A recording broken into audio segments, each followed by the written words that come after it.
This podcast is supported by the Icahn School of Medicine at Mount Sinai, an international leader in research, education, and patient care. The medical and graduate school is part of the Mount Sinai Health System, one of the largest academic medical systems in New York City. Ranked among the top recipients of NIH funding, researchers at Mount Sinai have made breakthrough discoveries advancing the health of patients. Here, clinicians and scientists push the boundaries in cardiology, cancer, immunology, neuroscience, genomics, geriatrics, environmental medicine, and artificial intelligence. The Icahn School of Medicine at Mount Sinai, we find a way. This is the Science Podcast for May 14th, 2026. I'm Sarah Crespi. First this week, producer Megan Cantwell produced a segment with contributing correspondent Kai Kupferschmidt and digital forensics expert Hani Farid about the escalating fake image arms race and how AI is contributing.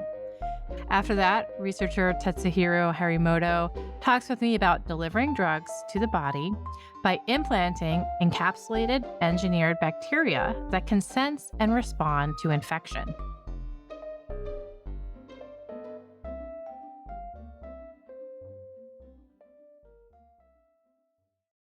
Image manipulation is nothing new, but generative AI has completely changed how easy and convincing it is to create fake images and video.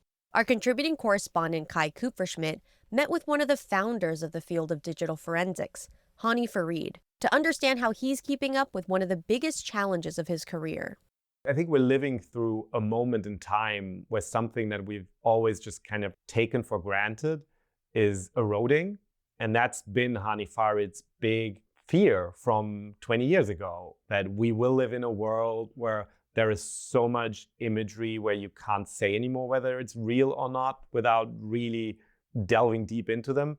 It used to be Hollywood studios, state-sponsored actors. We worried about the North Korean news agency, the Iranian news agency, the Chinese, the Russians. That's who we worried about. Now with AI, we suddenly went to the average knucklehead on the internet, and that has completely changed the world. When you talk to people about deepfakes, Hani Farid's name comes up almost invariably within the first few minutes of conversation. I went and talked to him about his daily work of sorting through these images and videos and understanding how he determines whether something is real or not. I was there the day after he had received a video of the missile strike on a school in Iran. The video seemed to show a tomahawk hitting the school, which would point to the US as the perpetrator. And there was a lot of debate about whether that video was real. And so he was checking that video. So let me show you the video first that came out. A couple of things about the video to notice. First of all, that camera motion, AI doesn't do this right now, right? You don't see that kind of, really dramatic camera moving. Now, the other thing you want to look at with a video like this, a lot of these fake explosions, none of the pedestrians are responding. So there does seem to be some action here. That explosion doesn't look AI generated. The AI generated videos are overly dramatic. They have a ton of fire and they tend to be very billowy, almost like a nuclear explosion.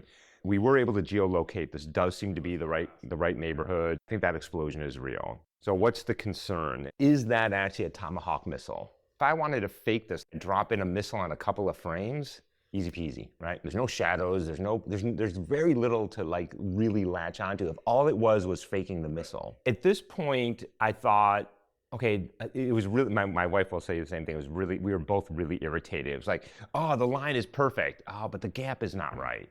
His wife is also a professor at Berkeley who studies computer vision. So in a situation like that Sunday when Hani was checking the video from Iran, she will basically collaborate with him on this and look at some of these things. But she also said one of the things that was surprising to her was in that particular case, just seeing how long it took him to kind of feel more confident about it. I did then the measurements and I estimated both from the speed of sound and from the size of the Tomahawk missile, 100 meters. We used to do this as kids and we used to count. Yeah, the seconds for the thunder. Between the, and then you could estimate how far it is away, right? Yeah. So you can count the gap at about a third of a second. Yeah. And the speed of sound is about 300 meters per second. That's about 100 meters. Yeah. How great is that? So first of all, to get that gap right in an AI-generated video is non-trivial. And we've seen this in fake videos, is there's no gap between the audio and video. Once you get that kind of physical consistency, I felt a lot better about it. We hear from one of the media outlets that they found a higher res versions. And here you can see 1, 2, 3, 4, 5, 6, 7, 8, perfectly spaced. Now I'm a happy puppy. Because now I'm like, done. We're done. This is done. The sheer amount of photos and videos, especially videos now, that he's asked to check has increased a lot. It used to be maybe a photo or a video a week, and now it's basically several a day. In the past, having a few people like Hani could actually be seen as being a solution to this problem, at least in the reality of the news business. But it's just becoming impossible. It's just very hard to have enough people in the world to basically check these. He really got interested very early on when digital photography was just starting. He actually happened to just pick up a book which was all about evidence in court. And he realized that at that time, basically a printout of a digital photo was considered an original, which seemed very weird to him, and it seemed like something that could lead to a problem. And the question he was asking himself at that point was really, okay, how do I prove that a photo is real? And only after thinking about it for a few years, he kind of realized that he was asking the wrong question. The question was, okay, how can I show that a photo was manipulated in one certain way? And he came up with this basically because he himself was creating an image on Photoshop where he was exchanging somebody's head. And he realized that in order to make the head fit the body, he had to change the size of the head. And then he realized, oh, if you do that, you should be able to tell in the pixels of the image that something had been resized. And so that was just one of the first things where he was like, okay, that's a concrete thing that you would be able to check for. Of course, as our ability to generate images has changed, especially now with AI, his kind of toolbox has had to evolve, and he's had to look for new signs for something not being real.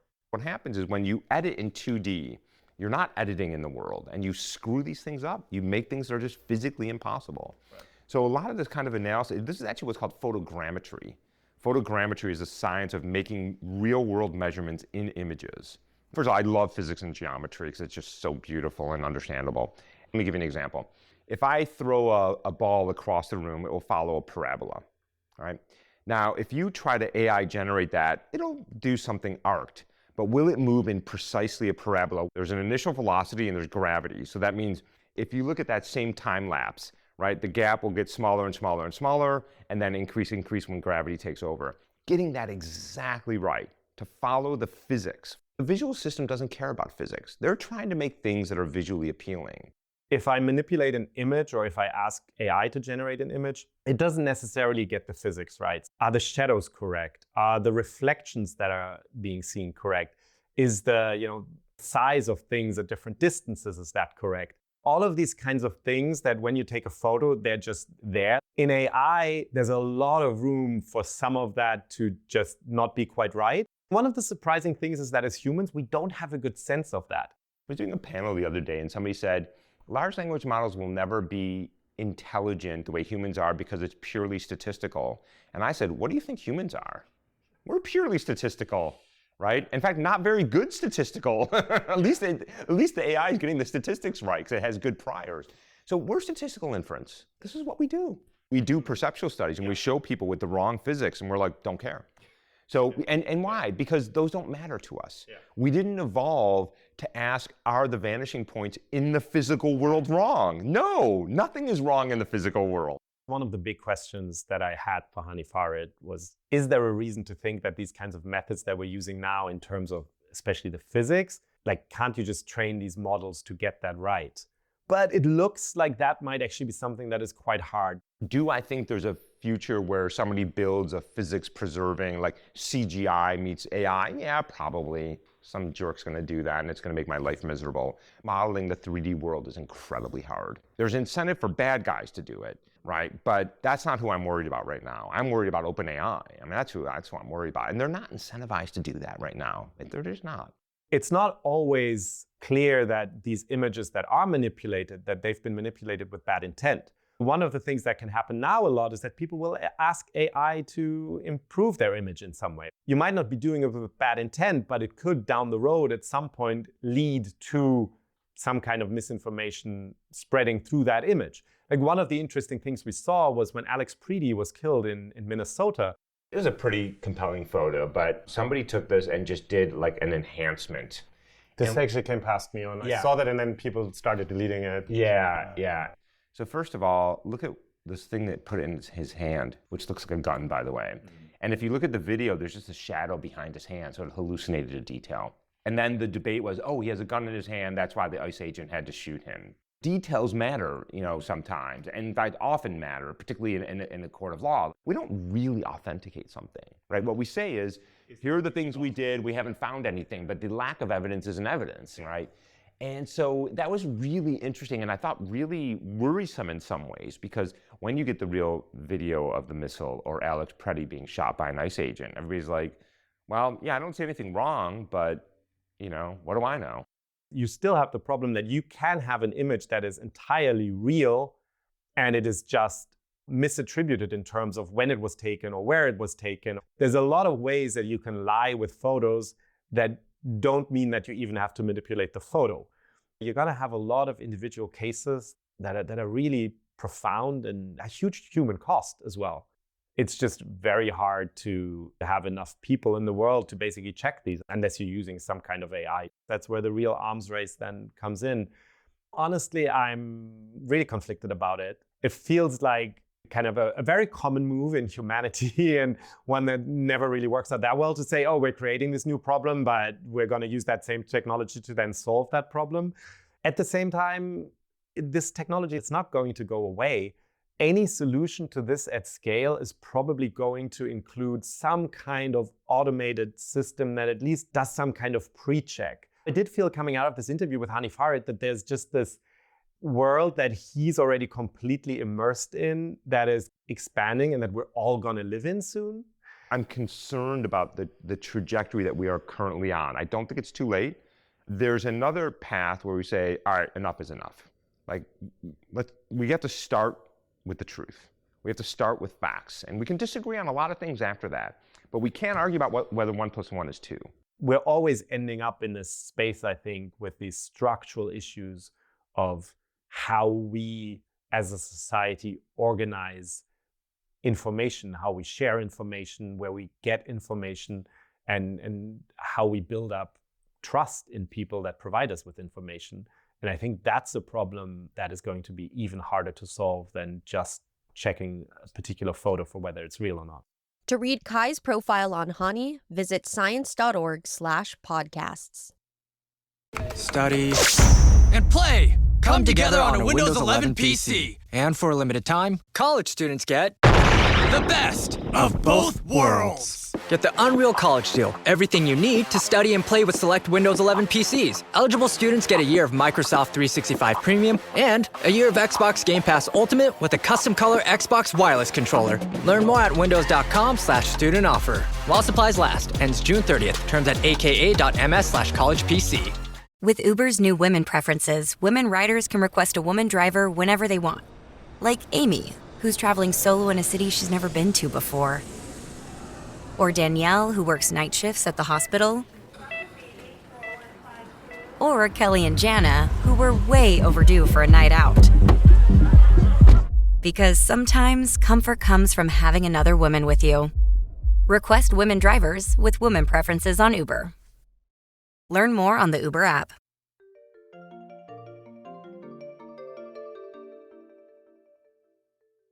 Also on the site this week, we have a story on another interesting connection between our ancient hominin ancestors. This one features Homo erectus, which is a heavy-browed, like very, very ancient relative that, we have skeletons and skulls of, but no one has extracted DNA from. And in this paper, researchers working with teeth found in China from Homo erectus were able to extract proteins, and they found a protein variant that's also present in Denisovans, who have intermixed with modern humans. And so they actually think that this protein variant was given to Denisovans through intermixing with Homo erectus and then passed to us from Denisovans, which just suggests that we're going to learn a lot more about some interesting behaviors in the ancient past as we continue to delve into DNA and proteins from these fossils and skeletons. I also want to call out a beautiful cover of Science this week. It's based on a paper by Zhang et al. Called Molecular Pathway to Corrosion-Resistant Printable Copper. Okay, stay tuned. Up next for my chat with Tetsu Harimoto about using implanted bacteria to deliver medicine inside the body.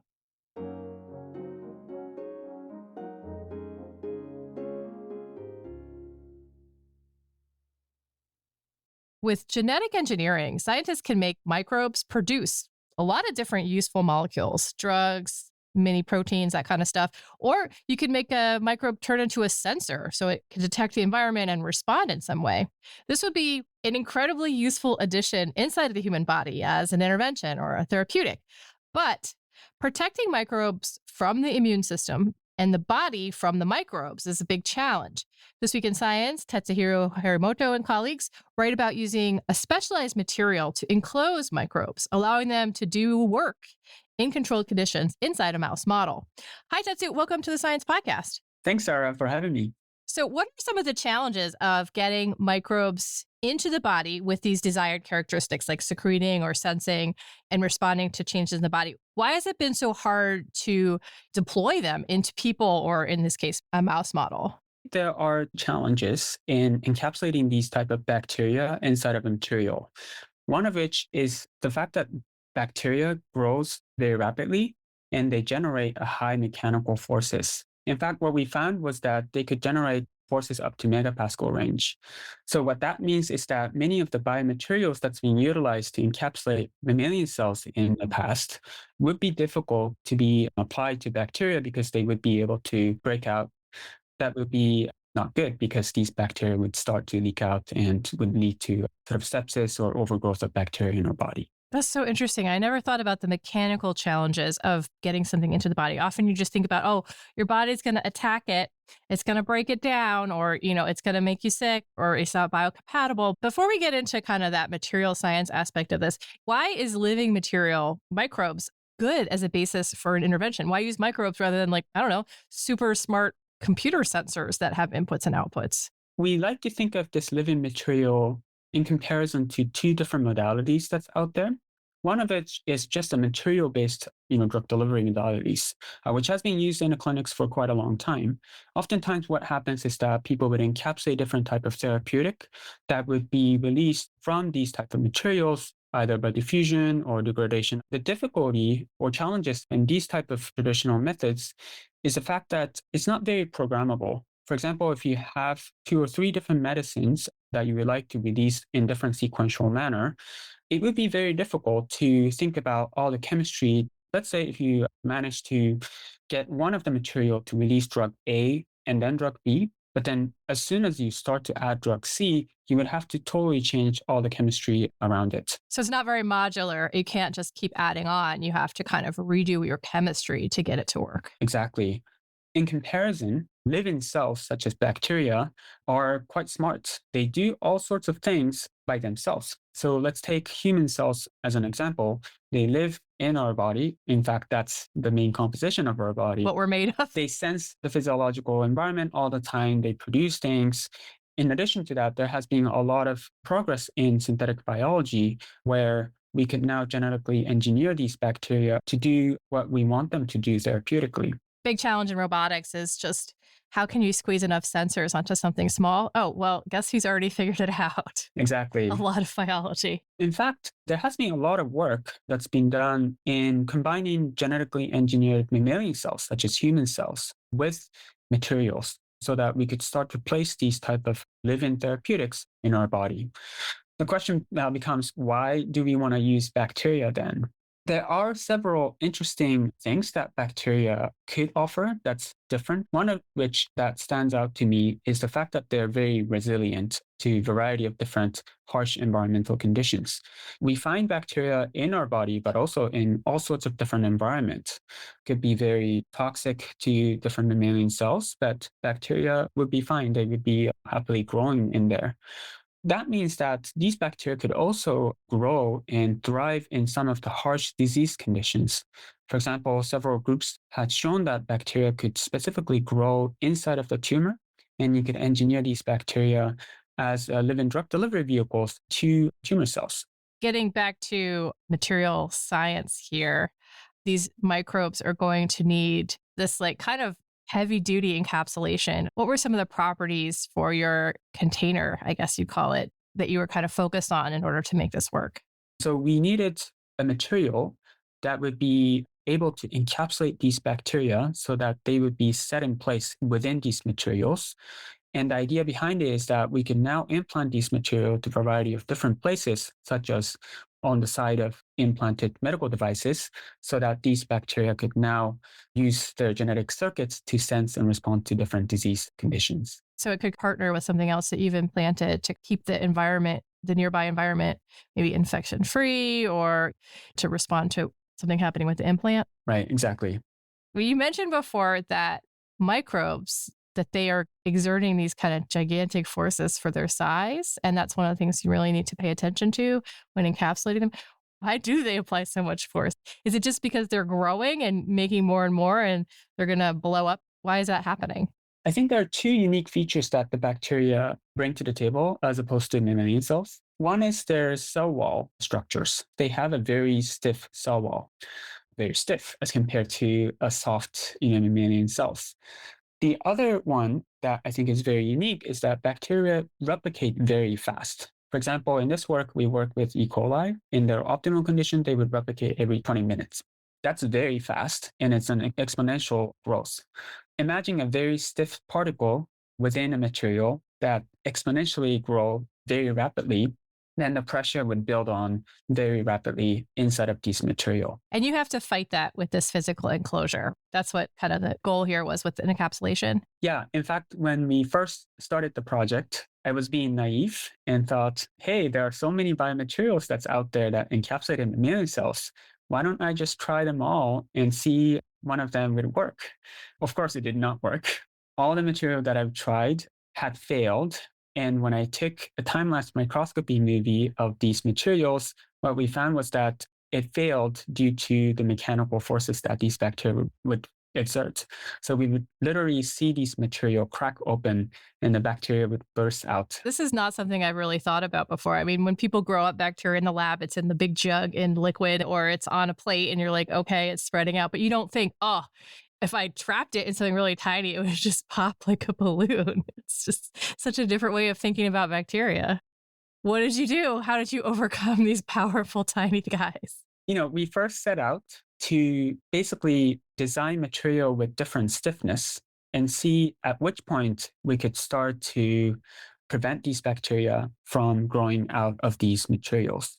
And we found a certain threshold, about 1.5 megapascals of a material that would be able to basically stop the replication or stop the bacteria from pushing the surrounding matrix.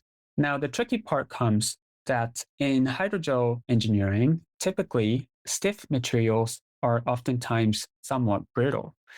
But then in our case, we don't want these materials to be brittle because if we implant these materials inside of our mechanically active body, it might fracture, which we don't want. Applying force from the inside isn't going to break it, but maybe if you torque it or whatever, it'll crack because it's brittle. Before you go further, you said hydrogels. What's a hydrogel? Hydrogel is basically a material composed of polymers that's cross-linked. But one of the distinct features of a hydrogel is that the majority of the material itself is composed of water. Hydrogel is quite oftentimes used in a biology context because of compatibility with living cells. And so you wanted to make one that was strong, but not brittle. Exactly. Now, that has actually been done in the hydrogel field for quite some time.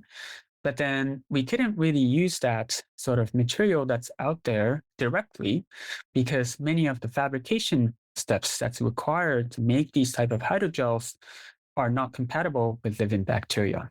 Do you make it around the bacteria? Is that why they need to be compatible? Yeah, so we would need to basically cross-link these material around bacteria.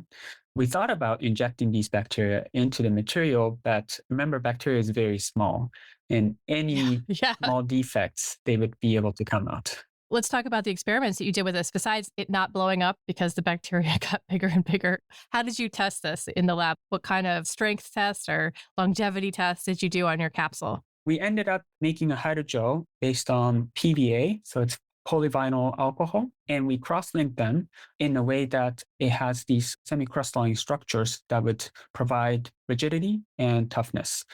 The way we tested it is in combination with some traditional mechanical testing. So we did a lot of tensile testing, compression to measure the mechanical property of these materials. But at the same time, we also needed to test and make sure that bacteria would actually not come out.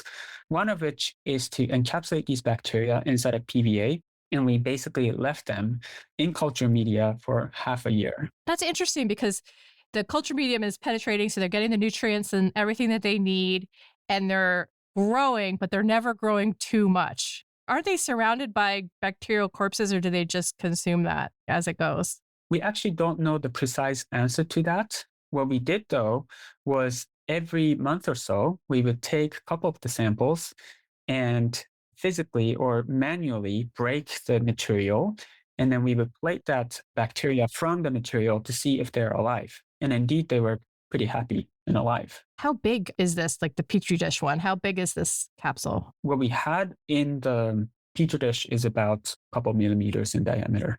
Now, you also implanted it into a mouse model to kind of see how it did its work in that more realistic environment.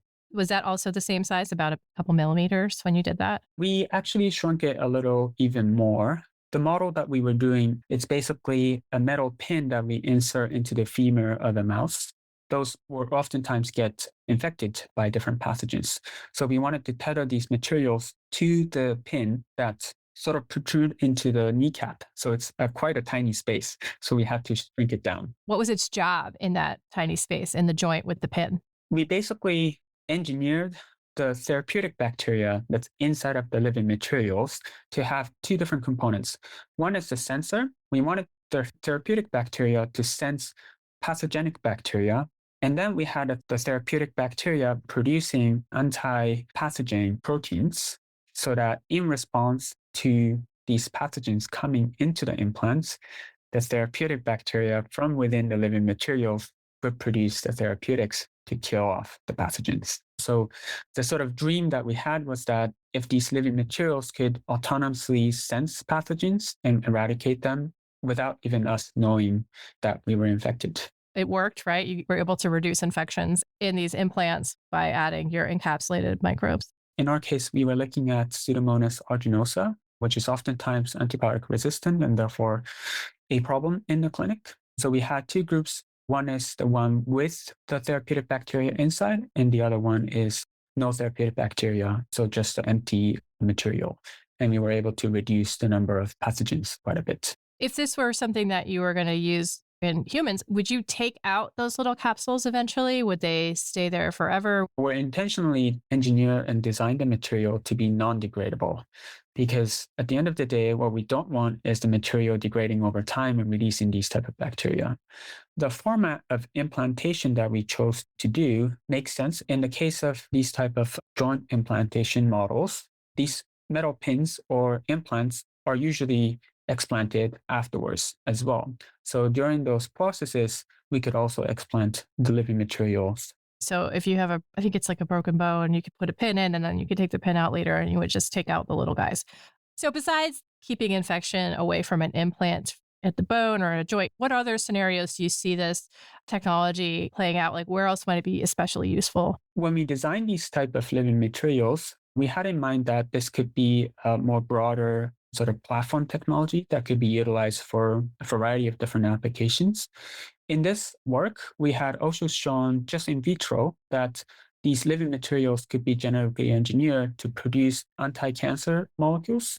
These materials could be implanted, let's say, by the side of tumors so that they could continuously produce drugs and eradicate some cancer cells along the way. One of the ideas that we think is very exciting is that many of these implanted devices at the moment are static, non-living. But what if we could make these implantable devices as a living entity that can sense, that can sense and produce drugs continuously and even evolve over time or something? That would be really exciting.